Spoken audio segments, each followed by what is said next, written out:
Hello friends, welcome back to Anvesha channel. आज हम लोग पढ़ेंगे कंप्यूटर और हिंदी। ठीक है, ये टॉपिक यूजीसी नेट के पाठ्यक्रम में है, तो हम लोग इस टॉपिक को पढ़ेंगे। ठीक है, चलिए हम लोग पढ़ना स्टार्ट करते हैं। कंप्यूटर और हिंदी। आज का युग प्रौद्योगिकी, सूचना और संचार का युग है। ठीक है, तो आज का युग क्या है? सूचना और संचार का युग है। ठीक है, सूचना प्रौद्योगिकी में कंप्यूटर का महत्व अवर्णनीय है। ठीक है, तो सूचना प्रौद्योगिकी में कंप्यूटर का महत्व बहुत ही ज्यादा है। आज के युग में कंप्यूटर के द्वारा सूचना प्रौद्योगिकी के क्षेत्र में जो नई क्रांति आई है, ठीक है, नई क्रांति हुई है, वह है यांत्रिकी और कंप्यूटर की नई भाषाई मांगों को पूरा करना। ठीक है, तो आज जो नई क्रांति आई है उसमें नई भाषाओं की मांगे हुई है। ठीक है, इन नई भाषाओं में हिंदी का विशेष महत्व है। ठीक है, तो इन नई भाषाओं में हिंदी का अपना विशेष महत्व है। हिंदी विश्व की तीसरी सबसे बड़ी भाषा है। ठीक है, तो ये बहुत इंपॉर्टेंट है कि हिंदी विश्व की तीसरी सबसे बड़ी भाषा है। हिंदी की शब्द संपदा के नित विस्तार होने से, ठीक है, तो हिंदी में शब्दों का जो संपदा है, ठीक है, उसमें शब्द का बहुत विस्तार होने से कंप्यूटर और हिंदी एक दूसरे के पूरक हो गए हैं। ठीक है, तो इसी वजह से कंप्यूटर और हिंदी एक दूसरे के पूरक हो गए हैं। धीरे धीरे अन्य देशों में हिंदी के पठन पाठन और प्रचार प्रसार में तेजी से वृद्धि हुई है।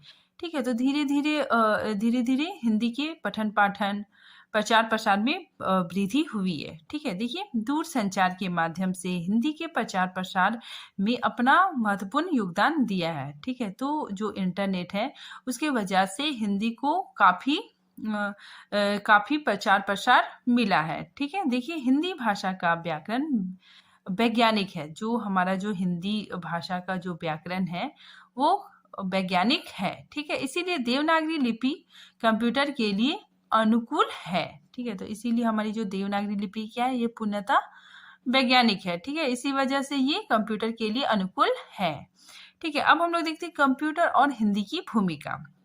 देखिए, वर्तमान युग कंप्यूटर का युग है। ठीक है, तो अभी का जो समय है वो कंप्यूटर का युग है और यह हमारी जीवनचर्या का एक अनिवार्य अंग माना जाता है।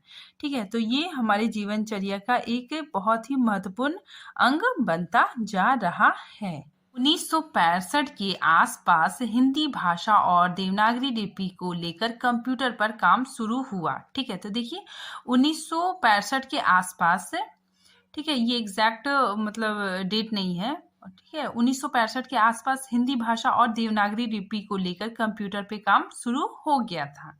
ठीक है, उसके बाद देखिए 1970 के बाद सफलता मिलने लगी। ठीक है, तो काम शुरू हो गया था, उसके बाद फिर 1970 के बाद सफलता मिलने लगी थी। ठीक है, नेक्स्ट देखिए ECIT।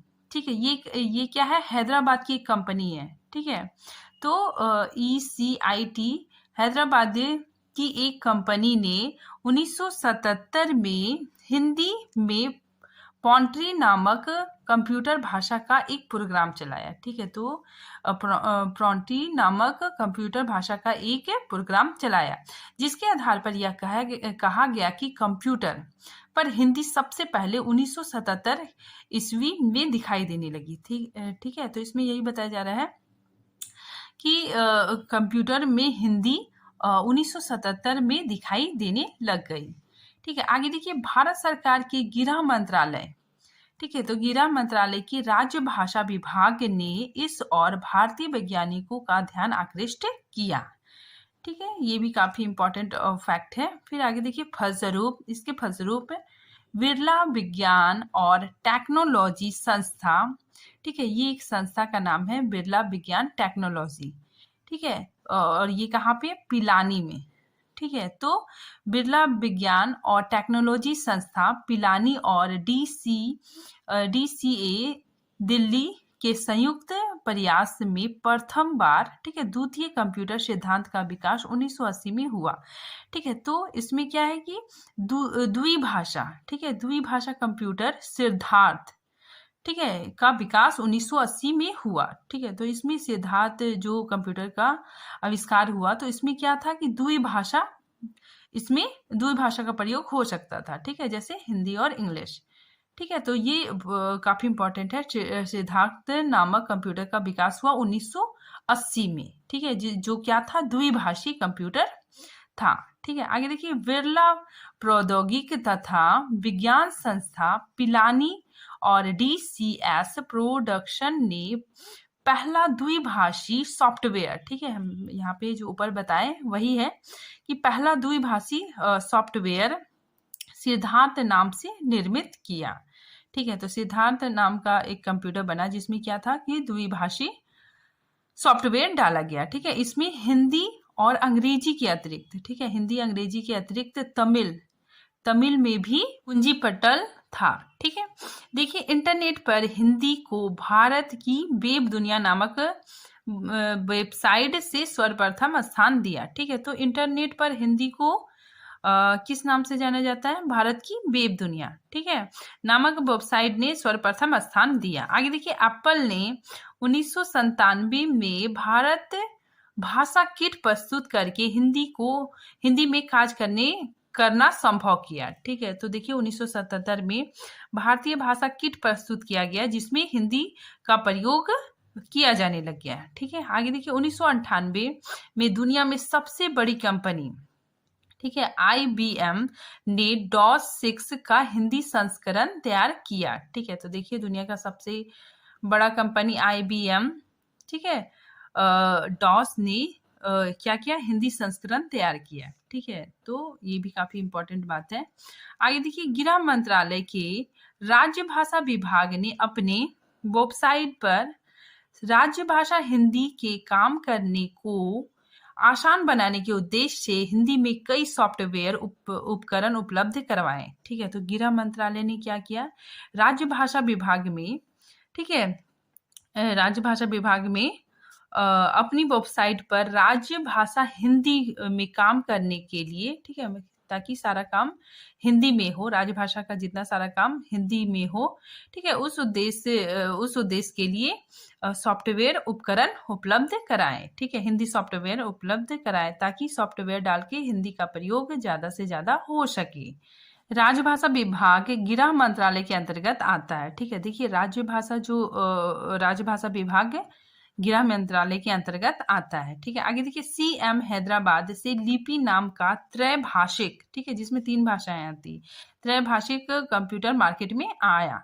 ठीक है, आगे देखिए, इसी दौरान मोटोरोला, ठीक है, ये क्या है, मोबाइल बनाने की कंपनी है। ठीक है, तो इसी दौरान मोटोरोला कंपनी ने Indian standard code of language paging के मानक का विकास किया। ठीक है, स्टैंडर्ड का विकास किया। ठीक है, स्टैंडर्ड लैंग्वेज का विकास किया जिसकी सहायता से संदेशों का आदान प्रदान पेजर पर हिंदी, मराठी, गुजराती में करना संभव हो पाया। ठीक है, तो इसके माध्यम से क्या होता था, संदेशों का आदान प्रदान होता था। ठीक है, और हिंदी, मराठी, गुजराती भाषाओं का भी यूज होता था, प्रयोग होता था।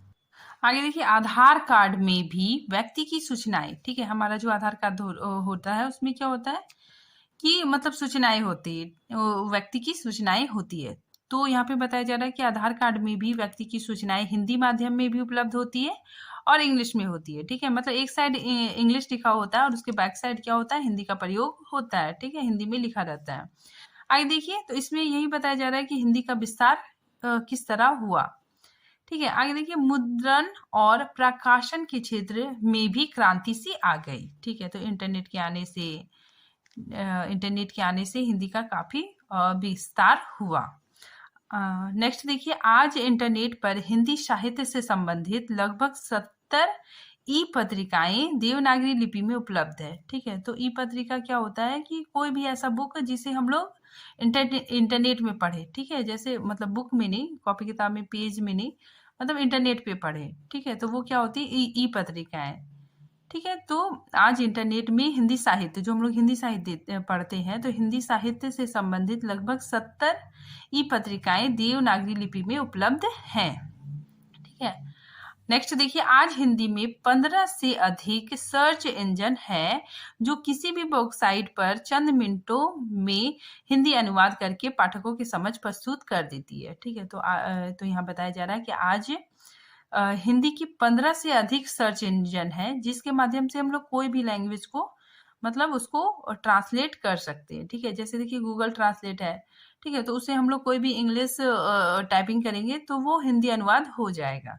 ठीक है, तो इससे भी लोगों को काफी मतलब चीजें आसान हो गई है। यूनिकॉर्न की भूमिका में हिंदी का विकास। ठीक है, यूनिकॉर्न मंगल जैसे यूनिवर्स फॉन्ट ने देवनागरी लिपि को कंप्यूटर में नया जीवन प्रदान किया है। ठीक है, देखिए यूनिकॉर्न क्या होता है ना, ये मतलब फॉन्ट होता है। ठीक है, तो बहुत सारा मतलब अन्य भाषाओं के फॉन्ट होते हैं, तो इसमें मतलब हिंदी के भी फॉन्ट होते हैं जिसकी वजह से देवनागरी लिपि को कंप्यूटर में एक नया जीवन प्रदान हुआ। अब देखिए यूनिकोड क्या होता है। ठीक है, यूनिकोड 16 बीट का होता है। ठीक है, कंप्यूटर में। ठीक है, तो ये 16 बीट का होता है। यह एक ऐसी मानक कोड है। ठीक है, स्टैंडर्ड कोडिंग होता है। ये कोडिंग प्रणाली है जिसकी सहायता से विश्व के सभी भाषाओं में कंप्यूटर पे आप पढ़ सकते हैं। ठीक है, मतलब इसमें विश्व की सभी भाषाएं आ जाएंगी। ठीक है, और उसको हम लोग क्या कर सकते हैं, ट्रांसलेट कर सकते हैं। ठीक है, जैसे तमिल का भाषा है तो उसको हम चाहे तो हिंदी में 1 मिनट में मतलब ट्रांसलेट कर सकते हैं। ठीक है, तो वो ट्रांसलेट हो जाता है यूनिकॉर्न के मदद से। ठीक है, तो इसे भी बहुत ही ज्यादा मदद हुई है। ठीक है, हिंदी को आगे बढ़ाने में। आगे देखिए, विंडो 2000 या उससे ऊपर वाले सभी पीसी यूनिकोड को सपोर्ट करती है। ठीक है, तो जो विंडो 2000 है, ठीक है, या उससे ऊपर वाले जो भी है, ठीक है ना, तो उसमें यूनिकॉर्न सपोर्ट रहता है। ठीक है, उसको मतलब उसके अंदर डला हुआ रहता है। ठीक है, उसको अलग से डालने की जरूरत नहीं पड़ती है। ठीक है, आगे देखिए, आज भारत सरकार की सभी कार्यालयों की वेबसाइट यूनिकॉर्न आधारित फॉन्ट में ही निर्मित की जा रही है। ठीक है, तो आज जो भारत सरकार की जितने सारे कार्यालय है, ठीक है, तो जो भारत सरकार की जितने सारे मतलब ऑफिस वगैरह है, तो वहां पे क्या हो रहा है कि मतलब यूनिकोड आधारित फॉन्ट का यूज किया जा रहा है। ठीक है, और उसमें हिंदी का भी प्रयोग किया जा रहा है जिससे हिंदी में खोज, मेल, चैट करना आसान हो गया है। ठीक है, आगे देखिए, इससे सरकारी कार्यालयों तथा सार्वजनिक प्रतिष्ठानों को बहुत लाभ हुआ है। ठीक है, तो इसी वजह से क्या हो गया है कि जो सरकारी कामकाज है, ठीक है, सरकारी कार्यालय है, तो वहां पर भी हिंदी का काफी प्रयोग हो रहा है। ठीक है, पहले की अपेक्षा हिंदी का व्यवहार काफी अधिक होने लग गया है। ठीक है, नेक्स्ट देखिए, हिंदी का कंप्यूटर का बोर्ड बहुत विस्तार है। ठीक है, तो हिंदी में कंप्यूटर में जो फॉन्ट आने की वजह से काफी हिंदी में विस्तार हो गया है। ठीक है, इसमें नए पुराने सभी अक्षर प्रतीक है। ठीक है, मतलब इसमें नए पुराने सारे फॉन्ट मिल जाएंगे आपको। ठीक है, विशेष कर संयुक्त अक्षरों की तो कोई कमी है ही नहीं। ठीक है, तो इन फॉन्ट में क्या है कि संयुक्त अक्षरों की भी कोई कमी नहीं है। हिंदी के सारे फॉन्ट इसमें पाए जाते हैं। कंप्यूटर ने सिद्ध कर दिया है कि भारत की ही नहीं, विदेश की सभी लिपियां, ठीक है, विदेश की सभी लिपियां और विशेषतया वर्णों के उच्चारण और संगठन में पूर्ण वैज्ञानिक है। ठीक है, तो कंप्यूटर ने यह सिद्ध कर दिया कि भारत ही नहीं, विदेश की सभी लिपियों को भी इसने पूर्णतः वैज्ञानिक तरीके से अपनाया है। ठीक है, आगे देखिए, CM हैदराबाद से लिपि, ठीक है, लिपि नाम का त्रैभाषिक कंप्यूटर मार्केट में आ गया है। ठीक है, देखिए कंप्यूटर के आने से सुंदर प्रकाशन से हिंदी पुस्तकों की बिक्री बढ़ी है। ठीक है, तो सुंदर प्रकाशन की वजह से हिंदी पुस्तकों की बिक्री बढ़ी है और हिंदी साहित्य और भाषा का बहुत प्रचार भी हुआ है। ठीक है, आगे देखिए, यूनिकॉर्न, हम लोग अभी यूनिकॉर्न पढ़े, तो यूनिकॉर्न के कारण ब्लॉग और ट्विटर पर भी लिखना आसान हो गया है। ठीक है, नेक्स्ट देखिए, कंप्यूटर और इंटरनेट के परस्पर सहयोग से हिंदी भाषा का प्रचार तीव्र गति से होने की संभावना बढ़ गई है। ठीक है, तो अभी हम लोग जाने कि कंप्यूटर की वजह से इंटरनेट के परस्पर सहयोग से हिंदी का काफी विस्तार हो पाया है। ठीक है, नेक्स्ट देखिए, माइक्रोसॉफ्ट, रेडिफ, गूगल, याहू आदि विदेशी कंपनियां अपने वेबसाइट पर हिंदी भाषा को स्थान दे रही है। ठीक है, तो जितने सारे सर्च इंजन है, ठीक है, गूगल, याहू, तो ये सारी कंपनियां भी हिंदी भाषा को स्थान दे रही है, ठीक है। इंटरनेट सेवा के अंतर्गत ईमेल, वॉइस मेल आदि के कारण हिंदी भाषा के विकास व संप्रेषण की संभावनाएं बढ़ गई है, ठीक है। हिंदी वर्ल्ड नेट पर हिंदी शब्दों के एक विशाल भंडार को विकसित किया है, ठीक है। तो जो नेट की वजह से हिंदी शब्दों का विशाल भंडार भी विकसित हो गया है, ठीक है। तो इस प्रकार हम लोग जानते हैं कि इंटरनेट की वजह से, कंप्यूटर की वजह से हिंदी का काफी विस्तार हुआ है, ठीक है। तो ये टॉपिक आज यहीं पे समाप्त होता है। नेक्स्ट टॉपिक हम लोग अगले वीडियो में पढ़ेंगे। तब तक के लिए थैंक यू।